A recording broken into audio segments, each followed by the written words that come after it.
سبيل الدموع سبيل مريح تنهدى يا صاحي كي تستريح. السلام علیکم ورحمۃ اللہ وبرکاتہ. میں ہوں آپ کے ساتھ محمد شاہد انور قاسمی. امید ہے کہ آپ تمام حضرات خیریت سے ہوں گے. اللہ رب العزت آپ تمام حضرات کو خوش رکھے. ناظرین کرام، جب ہم اس بات پر غور کرتے ہیں کہ جتنے گناہ ہیں، جتنی برائیاں ہیں، ان چیزوں کا تعلق کس چیز سے ہے، تو ہمیں یہ پتہ چلتا ہے کہ تمام برائیاں، تمام خامیاں اور تمام گناہ یہ نفسانی خواہشات پر عمل کرنے کی وجہ سے ہوتی ہیں اور لمبی لمبی امیدیں باندھنے کی وجہ سے وجود میں آتی ہیں. اسی طریقے سے جب ہم یہ غور کرتے ہیں کہ خیر اور اچھائیاں اور نیکیاں یہ کس طرح وجود میں آتی ہیں، تو ہمیں یہ پتہ چلتا ہے کہ تمام خیر، تمام نیکیاں، تمام خوبیاں اور تمام اچھائیاں یہ صراط مستقیم پر عمل کرنے سے، یعنی دین پر چلنے سے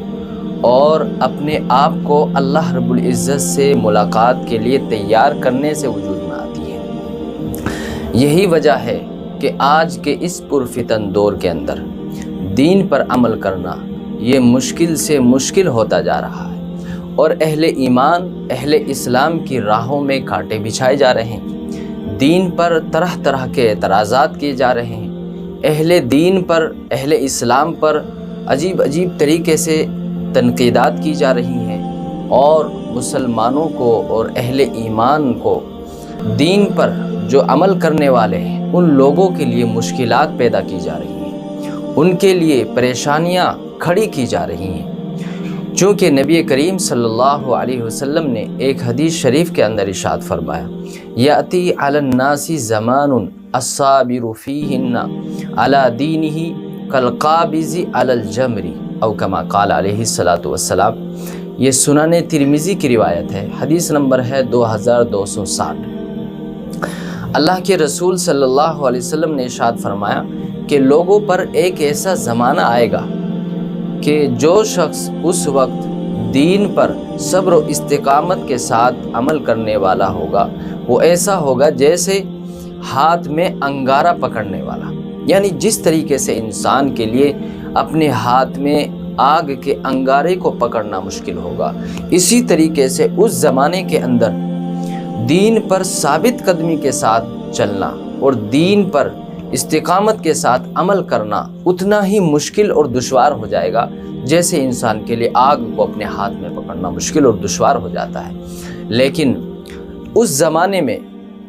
اس پرفتن دور کے اندر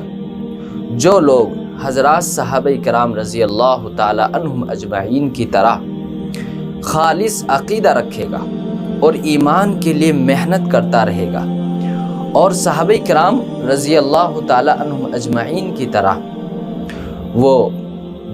دنیا اور دنیا کے فتنوں سے اپنی حفاظت کرے گا،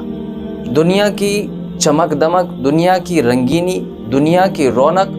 اور دنیا کے مال و دولت سے بے رغبتی اختیار کر کے اپنے دین پر عمل کرے گا اور حضرات صحابہ کرام رضی اللہ تعالی عنہم اجمعین کی طرح اللہ کے دین کی نشر و اشاعت کرے گا، اللہ کے دین کی دعوت دے گا اور اگر ضرورت پڑے تو اللہ کے دین کے لیے ہجرت کرے گا اور اگر ضرورت پڑے تو اللہ کی راہ میں قتال کرے گا. اور جو لوگ حضرات صحابہ کرام رضی اللہ تعالی عنہم اجمعین کی طرح جانی اور مالی قربانی پیش کرے گا اور توحید کے لیے اپنا لہو بہائے گا، اپنی جان کی قربانی پیش کرے گا، تو اللہ رب العزت ان لوگوں کو حضرات صحابہ کرام رضی اللہ تعالی عنہم اجمعین کی طرح ہی اجر و ثواب عطا فرمائے گا. چنانچہ نبی کریم صلی اللہ علیہ وسلم کا فرمان ہے، مجمع الزوائد کے اندر یہ روایت ہے اور ایک روایت معجم کبیر، علامہ طبرانی نے معجم کبیر کے اندر بھی اس روایت کو بیان کیا ہے. نبی کریم صلی اللہ علیہ وسلم نے ارشاد فرمایا کہ بے شک تمہارے بعد صبر و تحمل کے ایام آ رہے ہیں. جو شخص ان دنوں کے اندر تمہاری طرح دین کو تھامنے والا ہوگا تو اللہ رب العزت ان کو تمہارے 50 آدمیوں کے برابر اجر و ثواب عطا فرمائے گا۔ تو صحابہ نے سوال کیا، اے اللہ کے رسول، ان کے 50 یا ہمارے 50 لوگوں کے برابر؟ نبی کریم صلی اللہ علیہ وسلم نے ارشاد فرمایا کہ تمہارے 50 لوگوں کے برابر۔ چنانچہ یہ سوال صحابہ کرام رضی اللہ تعالیٰ عنہم اجمعین نے 3-4 مرتبہ کیا اور نبی کریم صلی اللہ علیہ وسلم نے یہی جواب دیا۔ ناظرین کرام، یہ میں سمجھتا ہوں کہ یہ جو زمانہ چل رہا ہے یہ پرفتن دور ہے، اور اس دور میں بھی اہل ایمان کے لیے، اہل اسلام کے لیے بڑی بڑی آزمائشیں ہیں اور بڑی بڑی امتحانات سامنے ہیں، بڑی مشکلات ہیں۔ لہٰذا اللہ رب العزت کی رحمت سے میں امید یہ کرتا ہوں کہ جو اس زمانے میں رہ کر اپنے دین کو مضبوطی سے تھامے گا، اپنے دین پر ثابت قدمی کے ساتھ عمل کرے گا اور اپنے دین کو مضبوطی سے اس کی دعوت دے گا، اس کی نشر و اشاعت میں حصہ لے گا، تو یقیناً اللہ رب العزت اس کے ایک عمل کا اجر و ثواب 50 صحابہ کرام رضی اللہ تعالی عنہم اجمعین کے اجر و ثواب کے برابر عطا فرمائے گا۔ چونکہ اللہ کی رحمت بہت وسیع ہے، اللہ کی ذات سے ہمیں زیادہ کی امید رکھنی چاہیے۔ چنانچہ اللہ رب العزت سے دعا بھی کریں اور پوری کوشش کریں کہ ہمارے سامنے چاہے کتنے بھی بڑے فتنے آ جائیں، کتنی بڑی آزمائش آ جائیں اور کتنے بڑے امتحانات آ جائیں، ہم اپنے دین سے 1 انچ بھی نہیں ہٹیں گے اور اپنے دین پر ثابت قدمی کے ساتھ انشاءاللہ العزیز عمل کریں گے۔ اللہ رب العزت ہم سب کو عمل کی توفیق عطا فرمائے،